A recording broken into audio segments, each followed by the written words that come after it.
조갑제TV 시청자 여러분 안녕하십니까? 저는 조갑제닷컴의 조세별입니다.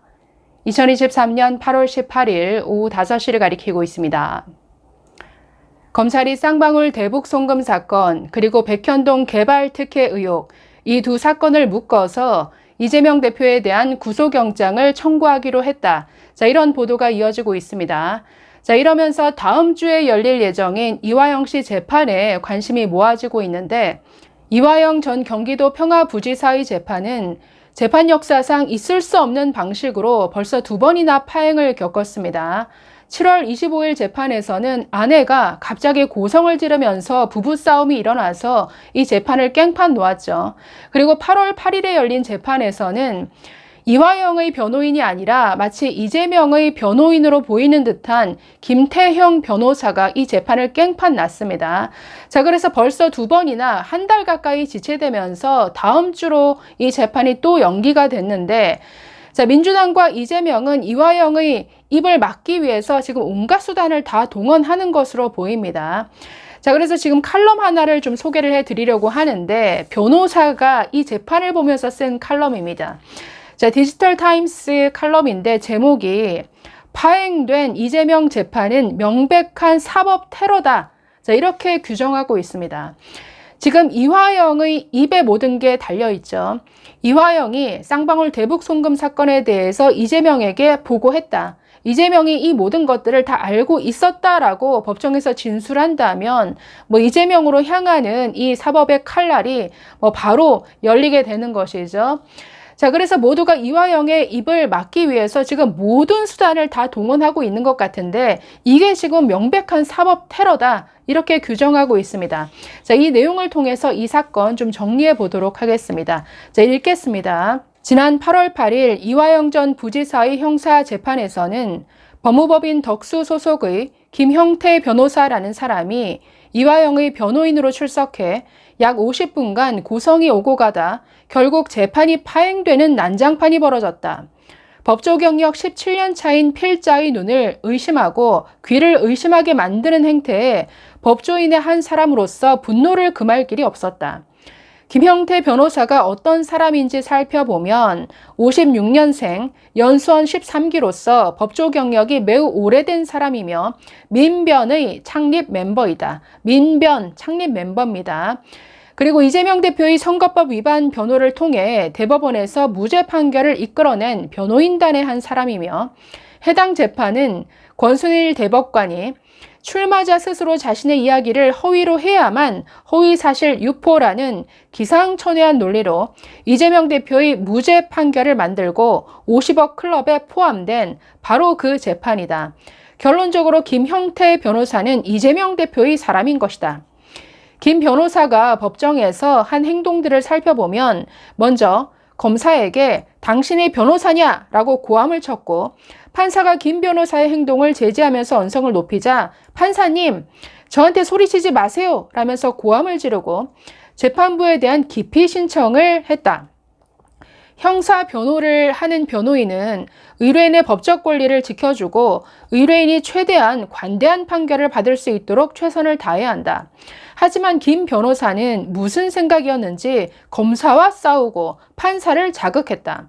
형사 변호에서는 있을 수가 없는 일이다.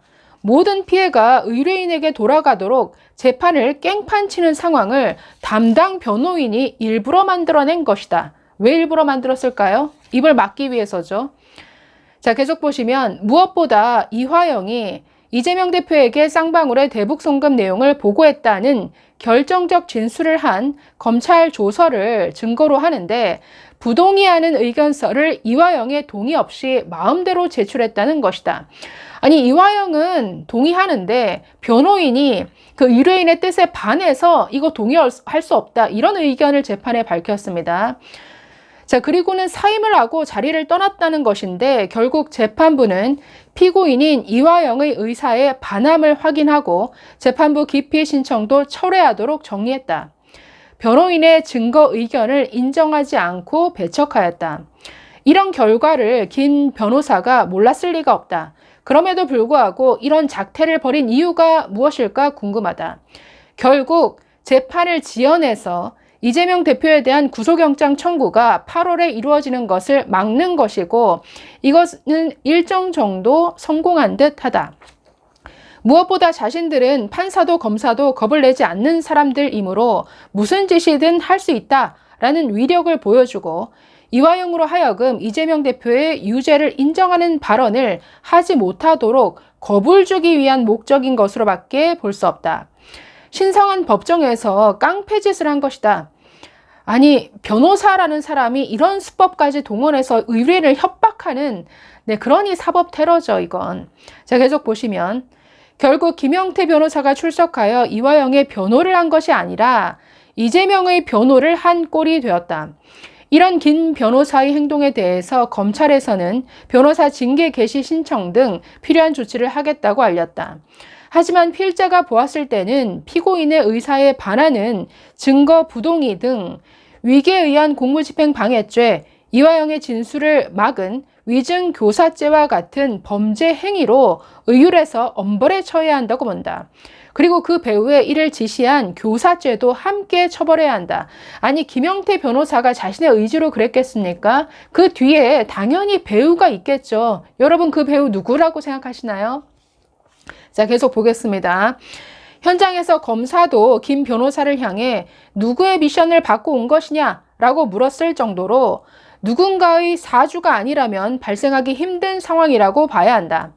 결국 김 변호사는 자신의 변호사직을 걸고 재판을 파행시킨 자살 특공대에 비할 수 있을 것이다.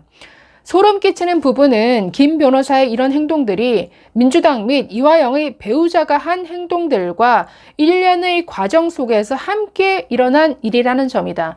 그러니까 이 재판을 2번 깽판 치는데 주인공이었던 이화영의 아내 그리고 이 김영태 변호사 둘 다 똑같다라는 거죠. 목적이 똑같다라는 겁니다. 이화영의 입을 막는 것, 그래서 이재명을 보호하는 것.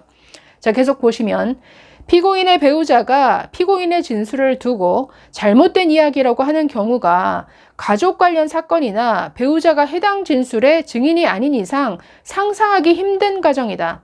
하지만 이화영의 처는 이화영이 이재명 대표의 유죄에 쐐기를 박을 수 있는 결정적인 진술을 번복시키기 위해 최선을 다하고 있다. 도대체 누구 아내인가요? 정성호 의원의 이화영에 대한 특별 면회, 박찬대 의원의 당이 돕겠다는 발언, 민주당 의원들의 검찰 항의 방문, 수사 검사들에 대한 실명 공개를 통한 좌표 찍기 등 일련의 사건들의 연속선 상에서 이번 김 변호사의 사법 테러가 자행되었다. 그러므로 이화영이 검찰의 회유와 협박에 넘어간 것이 아니라 이화영의 처와 김영태 변호사가 이재명 대표 측의 협박과 지령을 받고 행동한 것임을 넉넉히 추단할 수 있다. 다음 재판에서 이화영이 이재명 대표에게 쌍방울의 대북 송금 내용을 보고했다라는 진술을 법정에서 하게 되면 검찰은 즉시 이 대표에 대한 구속영장을 청구할 것이다. 이를 어떻게든 막기 위해 마음이 급한 나머지 무리수를 둔 것이 바로 이번 김 변호사의 사법 테러로 보인다. 법치주의 국가에서 일어나기 힘든 작금의 사법 테러와 일련의 사건들이 이 대표의 구속이 가까웠다는 것을 반증한다. 실체적 진실은 반드시 드러난다. 발악 수준으로 이를 막으려 해도 전 국민과 언론이 공개 재판을 지켜보고 있다. 이제 법치주의를 유린하는 사법 테러 행위를 멈추고 국민들께 진실을 고하고 잘못한 부분에 대해서는 법의 엄중한 심판을 받아야 할 것이다. 이 이화영 재판이 정말 있을 수 없는 이런 파행 행태를 보면서 생각하는 되는 거는 딱 하나였습니다. 도대체 얼마나 큰 잘못을 저질렀길래, 얼마나 큰 범죄를 저질렀길래 이런 식의 무리수까지 두는 것인가. 이렇게 아내를 동원해서, 이런 뿌락지 같은 변호사를 동원해서 이렇게 감히 재판을 깽판친다. 이런 사법 테러를 자행한다. 정말 지은 죄가 정말 많은가 봅니다. 그런다고 해서 손바닥으로 하늘을 가릴 수는 없는 법이죠. 이재명 대표님, 감사합니다.